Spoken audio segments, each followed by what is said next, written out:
Hey everybody, thanks for tuning in. Today we're talking a little bit about the idea of suffering. Why do we suffer? Why does God allow suffering? Maybe you've asked yourself these questions or questions very similar to those. It's a real issue surrounding believers and even non-believers. Actually, I believe that the biggest hesitance to non-believers becoming believers is just this idea that God would allow suffering to happen. Can't wrap our heads around why that is. And today, I want to bring a little clarity to this subject. I'm going to hit the basics, and I'm going to cover a general overview as to what the Bible actually has to say about suffering and why suffering happens to a degree.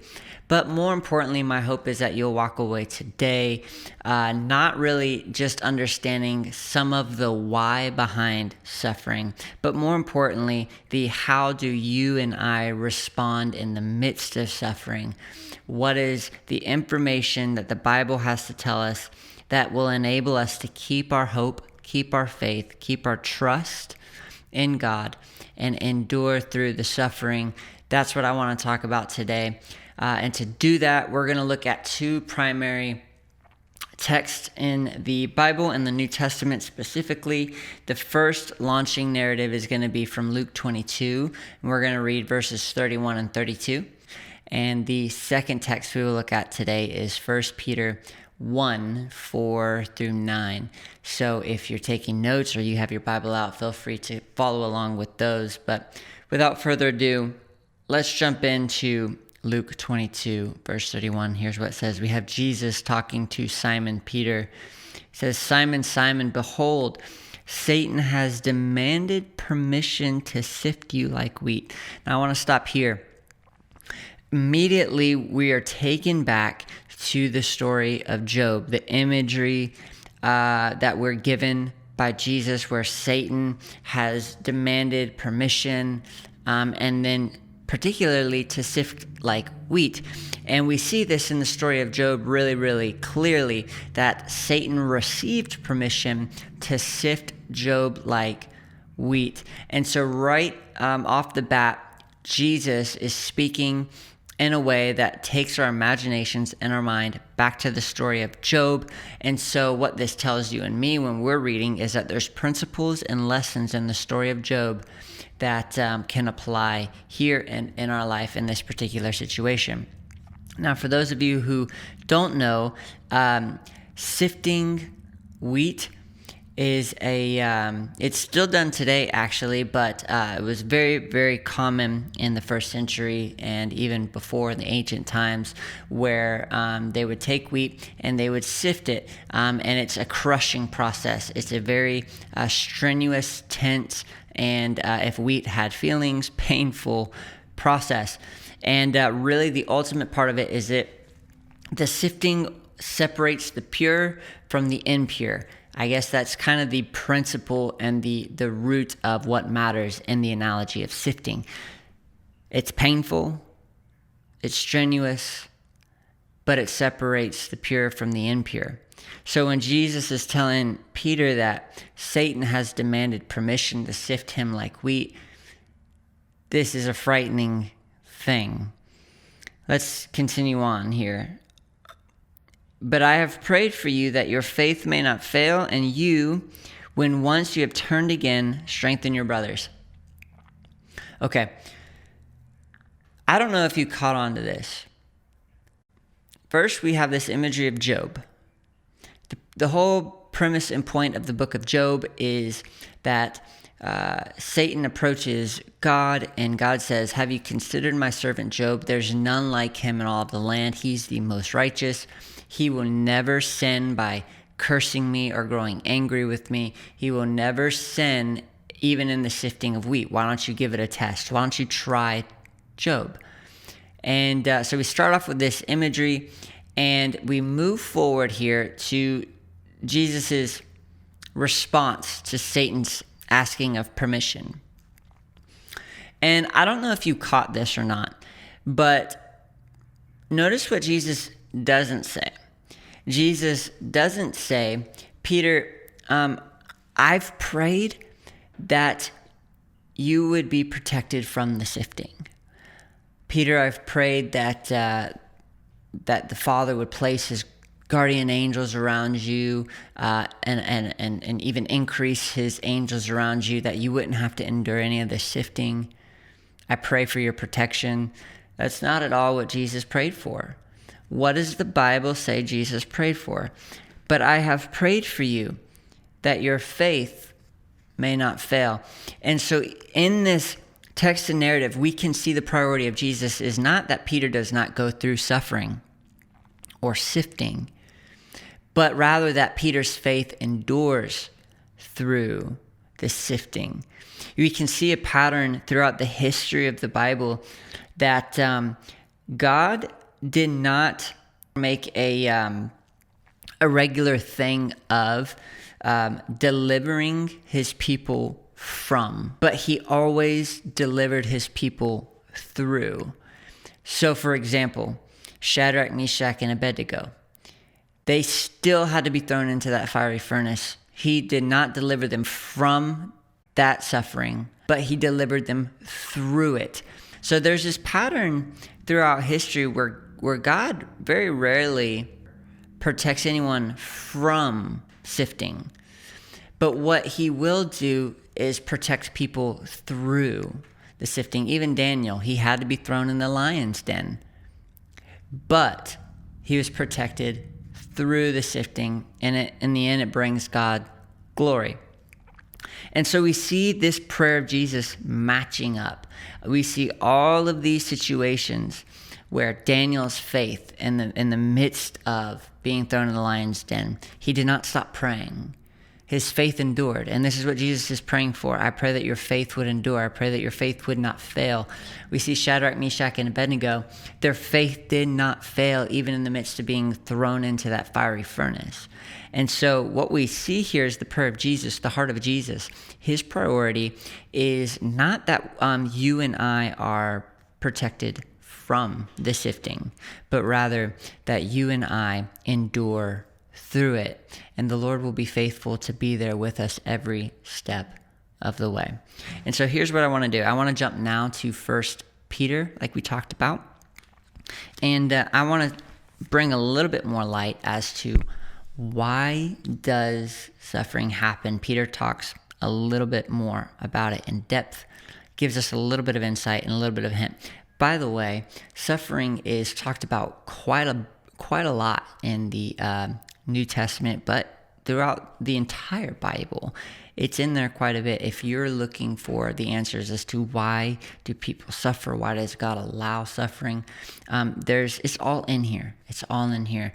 Go and search and dig and dive deep, and you will find it. And you will find at the end of the day, you will be able to trust the heart of God through it all, no matter what. And I will do my best to continue making content, resources, videos like this that dive in and expound upon these topics, because I know that they are near and dear to the heart of believers and those growing in their faith. So without further ado, 1 Peter 1, let's start at verse 4. To obtain an inheritance which is imperishable and undefiled and will not fade away, reserved in heaven for you. Okay, so we're kind of jumping in at the middle of Peter talking here. So go back and read the first 3 verses if you need context to what I just read. But basically, he's talking about you and I obtaining an inheritance. And this inheritance is actually, it's imperishable, it's undefiled, and it will not fade away. It's actually being reserved for you and for me in heaven. That's what he's saying. So with that in mind, for you and me, it's being reserved for you and me who are protected by the power of God through faith. So these things that are being reserved and protected are protected through the power of God, and the power of God is activated through our faith. Okay, so hang on to this. this word faith and this point here will tie back into why Jesus prayed what he prayed, because it's through faith for a salvation ready to be revealed in the last time. Continuing on in verse 6, in this you greatly rejoice, even though now for a little while, watch this, if necessary, you have been distressed by various trials. Does that remind you of any other very popular New Testament scriptures? Consider it great joy, brothers and sisters, when you experience trials of various kinds. Why? Because through this, you are tested and tried and purified as gold, and because your faith is enriched and strengthened, and because in the end of it, you produce godliness, and because God is glorified, and all of these things. So, continuing on, if necessary, you have been distressed by various trials. Why? So here's Peter answering the question. If you've ever asked, why is it necessary to have been distressed by various trials? Peter's about to tell you why. Verse 7, so that the proof of your faith, being more precious than gold, which is perishable. Okay? So what he's saying here is the proof of your faith is more valuable than gold. So that the proof of your faith may be found to result in praise and glory and honor at the revelation of Jesus Christ. And though you have not seen him, ye love him. And though you do not see him now, but believe in him, you greatly rejoice with joy inexpressible and full of glory, obtaining as the outcome of your faith the salvation of your soul. So why does Jesus pray? Not for Peter to avoid the sifting, rather for the faith of Peter to endure.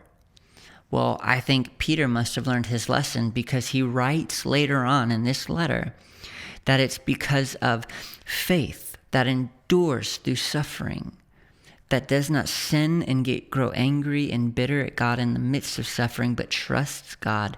And a faith that endures in the midst of suffering, watch this, will obtain the salvation of your souls and the inheritance, which is imperishable, undefiled, and it will not fade away, that's reserved for you and for me in heaven. Thirdly, so that the proof of our faith may result in praise and glory and honor at the revelation of Jesus Christ. So Jesus prays for enduring faith for 3 reasons, and Peter identifies them right here. I'll say them again.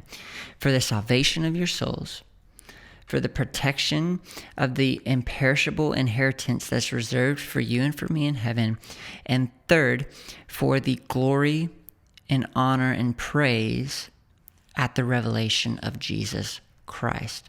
Now, if you and I never went through any sifting or any suffering, we would never grow in perseverance. We would never grow in endurance, which we know leads to godliness. And God would never be glorified through our faith, which endures through the sifting. So suffering is a bitter aspect to the fallen, sinful world that we live in. Does God desire that we suffer? I don't believe he does at all.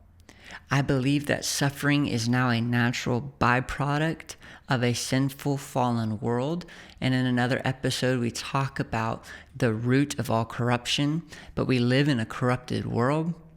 And I believe that God does not desire that we suffer, but since suffering is a part of this world, he's now using it to bring himself glory and honor and praise, but to also produce power that leads to salvation and the imperishable inheritance that we have awaiting us when all things are fulfilled at the end of time. Jesus comes and restores all things back and beyond their original purpose.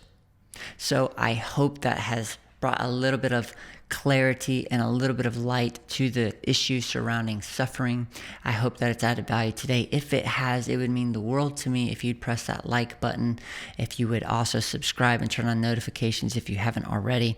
And if this episode or any other episode or any bit of content that's been released, whether YouTube or the Unveiling podcast, has added value to you, it would mean the world if you would partner with me in sharing the gospel by sharing the content released in this YouTube channel or the Unveiling podcast. So without further ado, it has been a pleasure and it has been a fun journey today. But until next time, God bless you.